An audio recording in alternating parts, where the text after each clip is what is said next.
25-year-old teacher in court today accused of having sex with her 13-year-old student. The pair allegedly hit the road in Nebraska, headed south to Mexico, where authorities tracked them down in a mall. What's really amazing tonight is that the student, the 13-year-old boy, may not be allowed to return to his home in the States because he was living there illegally. Now he's staying with his family in Mexico. Now, I thought the 13-year-old was supposed to be considered the victim. And you have to wonder, if the victim was a 13-year-old girl, would they be telling her, you can't come back to the U.S.? Isn't this boy receiving tougher immigration issues because he's a he?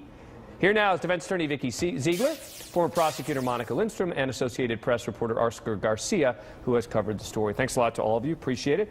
All right, Monica, let me start with you. I mean, do you think this is fair that this 13-year-old quote-unquote victim is being told he can't come back into the United States? Well, that's a really good question. And not only that, it really hits on a big controversial issue that we have in today's time. Right, I know. I'm asking you what you think.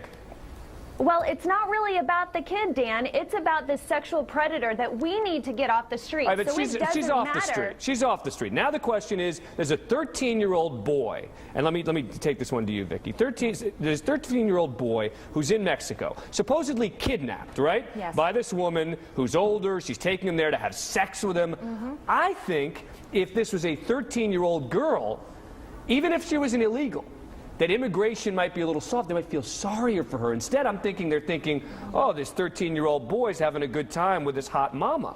Well, Dan, let me tell you, regardless, immigration out of it. Girl, boy, this child should return to the United States, the home state of Nebraska. I don't care what anybody says. And it's clear, we have statutes that allow this to happen. What? Uniform Child Act, Jurisdiction Act will bring this child back with the Hague Convention. So to answer your question, perhaps there may be more harm if this was a female with a male predator. Still the same problem. Bring the child back. Maybe they'll get deported later. You want to see the kid, Monica, stay in Mexico?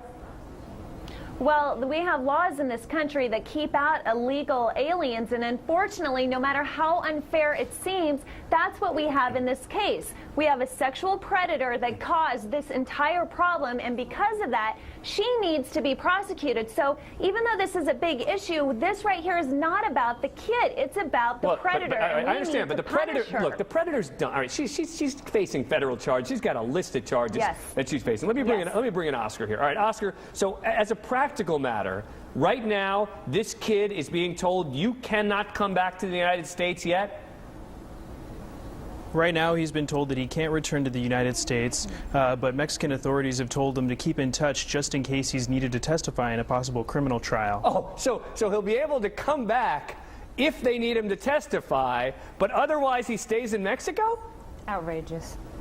Well, they've told him to stay in touch just for that reason. And in talking with Immigrations and Customs Enforcement today, it seems like there are possibilities for him to come back into the United States, but only temporarily. There's nothing so far that we can see that would allow him to come back permanently. Monica, but that may also depend on how he became an illegal immigrant. All right, Monica, I'm going to ask you straight out. There's such thing as a humanitarian visa, all right? Do you think that this kid, who, again, if we're supposedly treating him like the victim, and again, think to yourself, Monica, put in your head 13-year-old girl for a minute, who's been transported across into Mexico by an adult 25-year-old teacher man, would you be telling me that you think that girl should not be able to go home and go back with her family? I would not be telling you that. It would be interesting to see how America would look at that issue, because it shouldn't matter whether it's a girl or a boy. But I think, I think they do look at it differently, Vikki. They probably do, so but this is about the child. I completely disagree. This is all about the child. This is a victim, regardless if this child is a citizen or not. We need to protect people when the laws are broken. Dan, are you kidding me? Yeah, and that's what we're doing. We're prosecuting the sexual predator that did this. He is a child. He has the jurisdictional right from Nebraska to live there. You keep talking about the woman. Let's take a look. This is a look at why some of these female teachers say that they do this sort of stuff. Yeah, he wanted it. And yeah, I gave it to him. Because at that point in time, I was already in the mode of wanting to please him. 14-year-old boy, a very attractive 23-year-old teacher. He's had sex with you. Weren't you scared to death he would tell someone? Obviously not, because I did it again. And again. And again. I kind of developed this idea that it was my role in order to make a man, guy, boy happy. I had to do my part, which was pleasing him in that way. But you felt it was your duty. You didn't really feel as if you had a choice. Exactly. How does a 34-year-old woman fall for a 13-year-old boy? He's quite the man, and was back then, actually. And what were you worried about? His mother getting angry? You weren't thinking to yourself, I could be fired, I could go to jail? Oh, no. It was really a great frustration that I have a job and I was determined to do it, and he wasn't taking it seriously. And Well, he was 13. yeah. I mean, when you say that, you're kind of expecting him to act and have some responsibility that an adult would have. And at the time, he was not an adult, he was 13. Yeah. There was an air about him that was older. No matter how broken my spirit was, I don't know how I could have got to the point to have made the decisions that I've made. I don't know what I was thinking, and it's clear that I wasn't thinking. I was blinded by emotions. I betrayed my profession, and that is something that I'm truly ashamed of. Please have mercy with your judgment.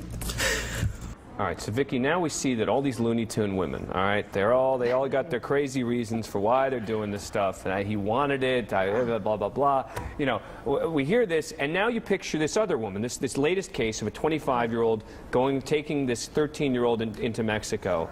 It just seems to me to be nuts that they're saying the kid, I shouldn't say the guy, the kid now can't go back to his family. I don't care what his status was before. Outrageous. This child needs to be returned to Nebraska, reunited with his family. She's a criminal. We're talking about kidnapping, contributing to the delinquency of a minor. She's 12 years his senior. This is ridiculous. Return the child immediately. Yes or no, Monica? Should they return the child? Not according to the laws, Dan. They should not. Monica. I know it's unfortunate, but it's the law, Dan. It's the law. All right. Vikki Ziegler, thanks a lot. Monica Lindstrom, as always, appreciate it. And Oscar Garcia, good work on the story, and we appreciate you taking the time. Thanks a lot.